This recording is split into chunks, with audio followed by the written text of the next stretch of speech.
alive. I'm reading out of Eyes of Horus, and it is one of Joan Marshall Grants' far memory books. Her own story of a reincarnation as Ra-Up, who was an heir to the nomarch of the Oryx. We are coming to the end of this book. I have been enjoying it. It is part 6, and we are here. There was a siege of Menhet, and we are here on the field of Hathor, because Menhet had given rules for the fight they were going to have, or the battle. And we are now at the second part of this chapter. Pata'aru came into the tent carrying a shallow dish in which were several electrum needles and lengths of waxed linen thread. When the sodden dressing was removed and I saw I must have lost a lot of blood, the flesh had been sliced in a thick flap from the point of the elbow nearly to the shoulder. It looks as though I had been fighting cannibals who tried to steal a collop of me, I said, trying to pretend I thought the wound trivial. The tendons have not been severed, said Pata'aru. In time, there should be no more than a scar to remind you of the wound. He shifted the loose flesh into place and began to draw the gaping edges together as calmly as though he were a fisherman, patching a sail. For one awful moment I thought I was going to be sick, and I tried desperately to think of a joke, however feeble. I'm surprised that even Sekhmet is greedy for human sacrifice. I should have thought one taste would have been enough to make her prefer temple bulls, or even goats burned to a cinder. He put 14 stitches in my arm, and each of them seemed to hurt more than the one before. Feeling was flowing back into the numbed shoulder, and the cane spirit in which he soaked the bandages lapped like fire on the wound. Lay quiet now, said Pata'aru, or you will unpick any careful work, and then as they'll set me to sewing loincloths for field workers instead of letting me repair Pata'ar's tunics. Kias went out every few minutes to get news from Sebek. For a time, the tide seemed to be flowing in our favour, but about noon I realized her cheerfulness was forced. You've got to tell me the truth, Kias. Sebek's worried. Sebek's worried? He's not exactly worried. Things are not going quite as well as they were. Ask him their losses and ours as near as he can judge. I order you to tell me exactly what he says. In a moment she was back. He says they have about 200 still fighting, and he's almost sure Menhet is not wounded. That, more than anything else, has given them the advantage, although they have more men left than we have. The hare has been killed. I must go back. No, Ra-Up, you mustn't. You can't. I struggled to my feet, then realized to my shame that I was going to faint. From a dark vortex came Hanuk's voice. We'll both have to lie here and do what Kias tells us. The best bowman can't fly an arrow when the bowstring is broken. I lay still and thought miserably. For the full use of my right arm for an hour, I would lose it for a lifetime. If only my brain didn't feel as though it were loose inside my skull. It makes it so difficult to think properly. For a time, fortune turned again in our favour. Our men were fighting even more fiercely now. They had heard that Hanuk and I were still alive, and the men of the hare were avenging their nomarch with great ferocity. At last I could bear the suspense of inactivity no longer. I got slowly to my feet and found that after a moment or two the ground no longer seemed to be swaying about like a boat in high wind. The entrance to the enclosure was only a few paces from my tent. Sebek was standing there, and by his face I saw that things were very serious. We have only 60 men left, he said, and they still have at least 100. Our men are fighting like gods, but some of them have already been wounded. It is so terrible to have to stand here watching them and not be allowed to do anything to help. The enemy have still got Menhet to lead them. When men are very tired, it is difficult for them to think for themselves. We have not even got a leader of 100 left on the field. I will go out to them. No, don't, Ra-Up. Kia says you will have lost too much blood and fainted again a little while ago. If you go out and see you fall, it will take the heart out of them. How many wounded have we? 300, and of those nearly 100 are likely to be dead by this evening. Are there any with only slight wounds? He pointed to the field. The slightly wounded are out there.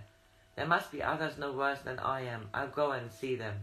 The least serious wounded are in the first tent, and the dying are in the one beyond. Their men are in the tents on the far side of the enclosure. The men were so close packed together that there was only a narrow path down the middle of the tent. They tried to cheer when they saw me, and I said to them, Men of the South, whatever the outcome of this battle, you will be remembered as mighty warriors. All of you here are badly wounded, and the priests say you should not be allowed to return to the battle. You will have played your part. Whether we or Menhad wins, you will still be given safe conduct to your homes, and will not be made prisoner. You have gained your wounds with honor, and I have no right to ask more of you. Yet I do ask more, that all of you who are still strong enough will follow me back to the fray, even those who can only pretend that they are able to fight. We have less than 60 men on the field, and they have more than 100. If you come with me and give a great shout for the Oryx and the South, the enemy, who must be nearly as tired as we are, may lose heart, thinking I have deliberately kept some of you back to throw against them when they are almost exhausted. The man beside me pulled himself upright by one of his tent poles.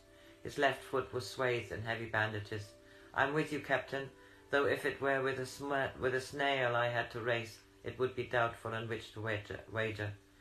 It's a bowman I am, and I can still sight an arrow, for all that one of Menhad's barbarians has stolen 3 fingers of my right hand.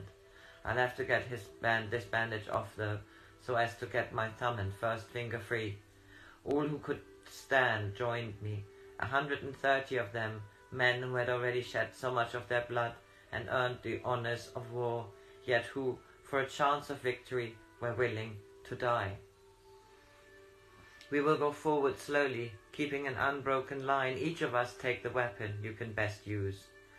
I took a dagger, and was grateful that long ago Sebek had made me learn how to use it with my left hand as well as my right. In spite of their bandages, the men made a brave show. Sweat and blood had been washed off their bodies when their wounds were dressed, so they looked as though they were less seriously wounded than they were. I prayed to Ra that Menhad would think I had withdrawn these men to rest, so as to launch them on him at a favourable moment. We shouted our battle cry for the Watchers and the South, and the cry was echoed by the men already fighting so desperately. Menhad was now easily recognizable as he rallied his men around him. The wounded bowman, who was still beside me, knelt down to take careful aim. I saw blood spurting from his hand, but he was whistling a marching song. Through his teeth I heard the twang of the bowstring. Menhad spun around, swayed, and then crashed to the ground. An arrow was sticking out between his ribs. In an awed voice the bowman said, "Think of me being the one to kill Pharaoh's son, and my father was not even a soldier, he was a fisherman." A cry went up from the ranks of the enemy. "Pharaoh is dead! Pharaoh is dead!" Our men surged forward again, and the enemy broke before them. As though from a great distance I heard their trumpets sounding the surrender. I saw 4 men run to Menhad and kneel beside him.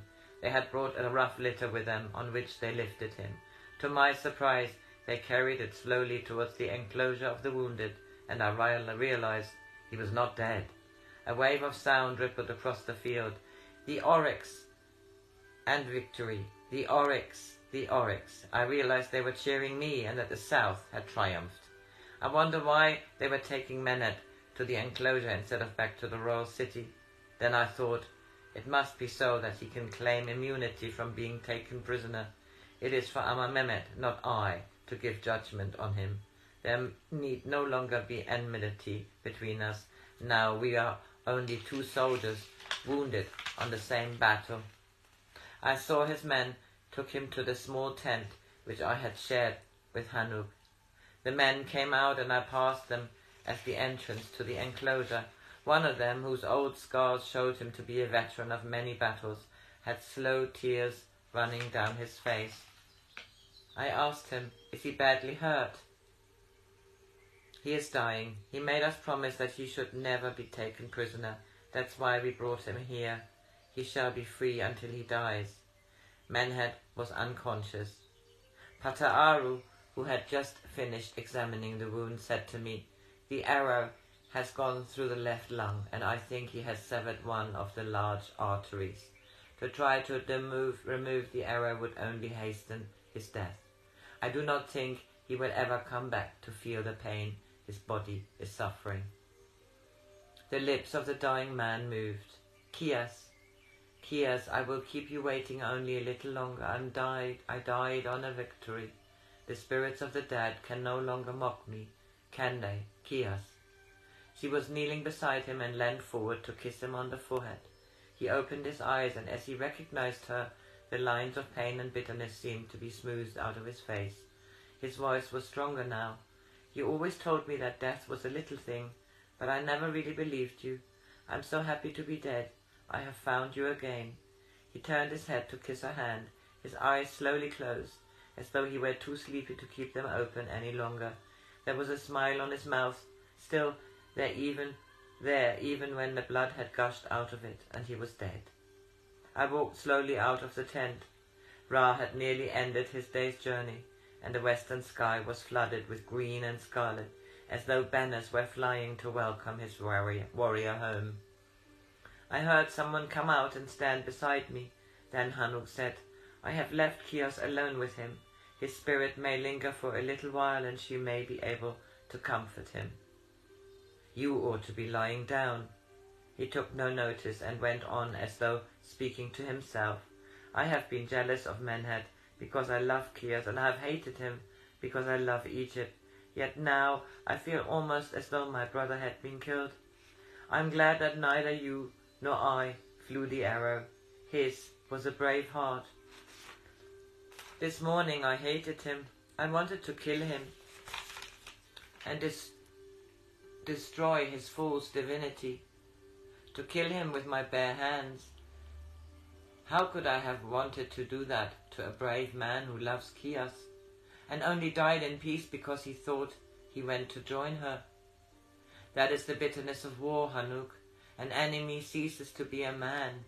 He has become a symbol of an idea which cannot live with the ideas in which we believe. 1,200 men today were consumed with one idea, to kill each other. All of them thought they were dying to save Egypt. We knew why we were fighting, but did they? They fought for Pharaoh, and if tomorrow they acknowledged Mehmet, they will still be willing to die for something they do not understand. How can they understand each other when they do not even understand why they are willing to die? This is what the eyes of Horus must teach them. Teach men to know themselves, so that they can recognize the brotherhood they share. If Menhed had known himself even as well as Kios knew him, he could have lived for Egypt instead of dying that she might live. 700 sons of the two lands would not be dead, nor would nearly another 300 perhaps be crippled.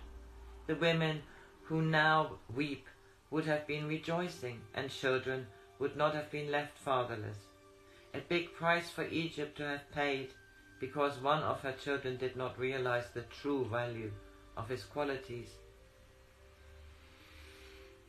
I saw Sebek walking rapidly towards me through the gathering dusk. I had been talking to the captain whom men had appointed to command after him. He asked that their surrender may be postponed long enough for them to follow Menhed to his tomb as free men. Menhed left orders that no funeral rites were to be performed, nor was his body to be embalmed.